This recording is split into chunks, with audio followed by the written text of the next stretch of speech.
Nag-ipon ng ayuda si Pangulong Rodrigo Duterte sa overseas Filipino workers sa Kingdom of Saudi Arabia na nais na umuwi sa Pilipinas. Ito ang balita ni Rosalie Cruz. 5 taon nang nasa Kingdom of Saudi Arabia sina Norsha at Freddy upang maghanap buhay. Ngunit nagkaproblema sila sa kanilang trabaho at mga dokumento kaya kinupkup muna sila ng Philippine government sa Bahay Kalinga o shelter para sa distressed OFW sa Saudi. Halos 5 buwan din silang nanatili sa shelter bago nakauwi sa bansa kanina. Nag-avail sila ng amnesty program ng Saudi government para sa undocumented foreign workers at ang pamahalaan ang gumastos sa kanilang pamasahe pauwi.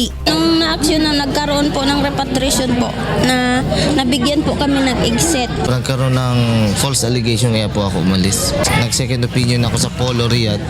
Then they tried to help us pero the process mabagal ang usad. So thanks to God at nakauwi kami through amnesty program. Nasa 138 distressed OFW ang nakauwi kasabay ng pagbalik sa bansa ni Pangulong Rodrigo Duterte mula sa halos 1 linggong state visit sa Bahrain, Qatar at Saudi Arabia. Pagtitiyak ng Pangulo, patuloy ang pagbibigay ng ayuda ng pamahalaan sa mga OFW na stranded pa rin sa Middle East.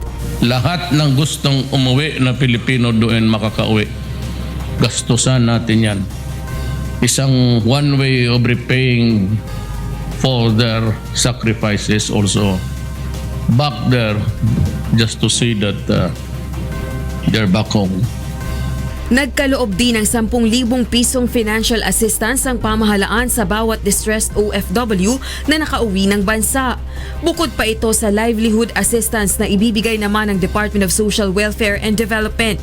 Nabanggit din ni Pangulong Duterte ang planong pagtatayo ng ospital para sa mga nagkakasakit na OFW sa Middle East.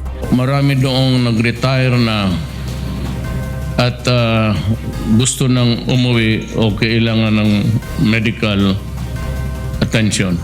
We will look for the money and I will ask their permission to establish even just a small general hospital to cater to all the health needs of our countrymen. Rosalie Cruz, UNTV News and Rescue, Pasay City.